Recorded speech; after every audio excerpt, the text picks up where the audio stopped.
Raisi was a mass murdering president. He was responsible for the deaths of thousands of Iranian civilians.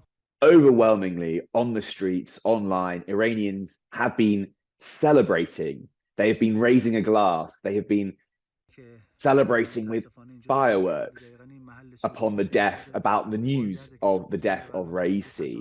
And this is because we have to understand who Raisi was. Raisi is emblematic of the regime itself. He represents the Islamic Republic and what it stands for. He is also viewed as Ayatollah Ali Khamenei, the 85-year-old supreme leader's protege. Throughout his career, Raisi has had a blood-stained career moving up the ranks. And really, Raisi's rise was the product of Khamenei. I mean, Khamenei brought him up. Raisi himself, I mean, people in Iran would joke about Raisi's education, saying that he had studied only 6 classes of elementary school, 6 years of elementary school. So Raisi's rise was the product of Khamenei. His rise has been extremely bloody. He has the blood of thousands, hundreds of thousands of Iranians on his hands. And understandably, his demise, his death, has been celebrated by the Iranian people. And I think that is a really important point that should not get lost in the conversation, because the Iranian people will view Raisi's death and the regime's reaction to it and the regime's mishandling and handling of the past 24 hours. And it's very clear to them that actually when Khamenei dies, when that key moment happens, the same elites who handled the past 24 hours will be handling Khamenei's death. And therefore, elite chaos is inevitable. So for the Iranian people, that will be a boost in confidence that actually when Khamenei dies, that will provide the best opportunity to get rid of the Islamic Republic once and for all. Well, the immediate implications are that we will see now that a cohort will form from the vice president, the parliamentary head, parliamentary speaker, and the head of the judiciary. And in the next 50 days, there will be, quote, elections, but let's call them for what they are. Really, they are selections for the next president. And again, we have to cut through all of this. The real decision maker and power broker here is Ayatollah Ali Khamenei. These individuals were merely servants to Khamenei. They weren't independent centers of power. They didn't have power in and of itself. But in terms of the bigger consequences, now for Khamenei, the 85-year-old supreme leader, this is majorly disruptive for his succession plans. And as I said earlier, Khamenei will look at the past 24 hours and the regime's handling of the Raisi's death, and he will view it as a test run for his own death, for succession. Because the same elites who handled the past 24 hours will be handling his own death.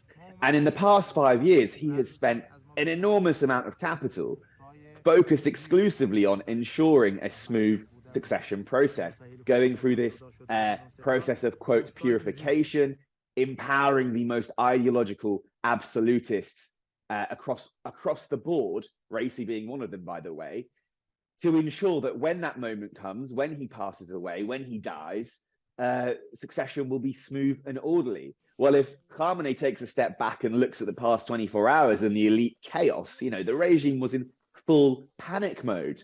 Khamenei will be extremely concerned about this, because if this happens when he dies, it could lead to the entire unraveling of the Islamic Republic.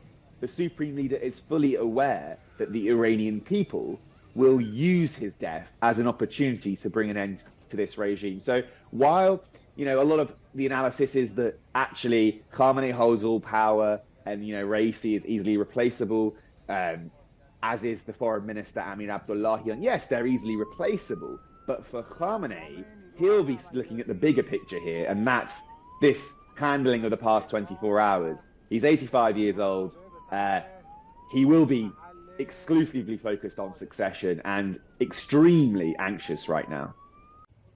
Again, I would say it's a key moment in that it's a big loss for the regime. It's a big loss for Khamenei's manufactured plan for succession. Khamenei has sought to engineer outcomes, engineer public life, engineer the elites in such a way to ensure a smooth transition and succession process. Raisi was a key pillar of that.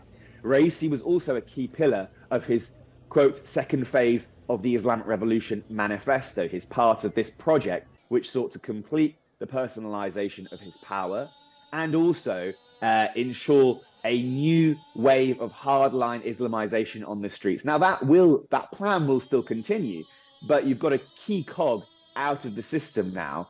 And again, for Khamenei, as I said, this will be viewed as a test run. And when viewed as a test run, the way the regime's handled it, the chaos and the mishandling, the utter incompetence, I mean, that provides an opening for the Iranian people. And the mood on the streets of Iran will be, the morale will be high now. The regime will be fully aware of this. So expect in the next 24 to 48 hours, a heavily securitized presence on the streets, even more securitized than before. All the structural factors, by the way, that led to the 2022 protests following the murder of Mahsa Amini. Obviously, Mahsa's murder was the catalyst, was the trigger, was the spark. But there were deep-rooted structural causes that brought Iranian people on the street en masse against the regime. All of those structural factors, from the economy to corruption to political suppression to water security, the environment, in the past 12 months, they have all got worse. So protests in Iran were already on the horizon.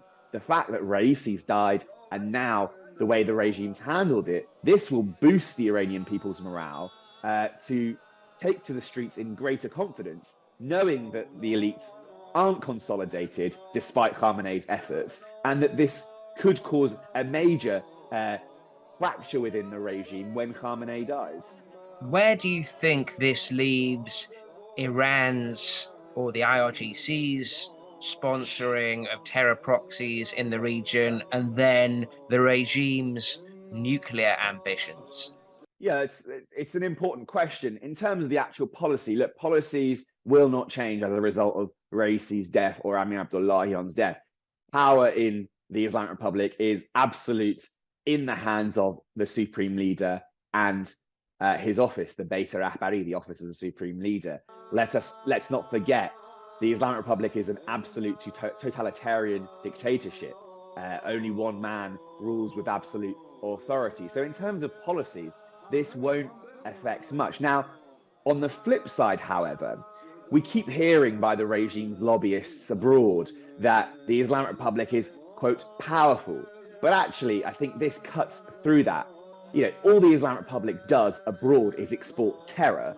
And actually, domestically, it's extremely fragile. Even though it's a totalitarian dictatorship and Khamenei controls all the elites, domestically, the past 24 hours has demonstrated the utter incompetence and just how weak they really are. I think that really exposes the Achilles heel of the regime. And the Iranian people have been celebrating Raisi's death. That shows the gap between the regime and the people. So I think on the West side, and from an external perspective, Western governments should be looking at this regime, by the way, that kills its own people, that exports terror across the Middle East, that is committing acts of terrorism on European and British soil. They should look at the past 24 hours and actually view the regime and say, you know, they're not actually strong. They are incredibly weak. And we must now come together to support the aspirations of the Iranian people, because the fall of this totalitarian Islamist dictatorship will not only be the single most liberating thing for the Iranian people, for the Middle East, but actually for global peace and security.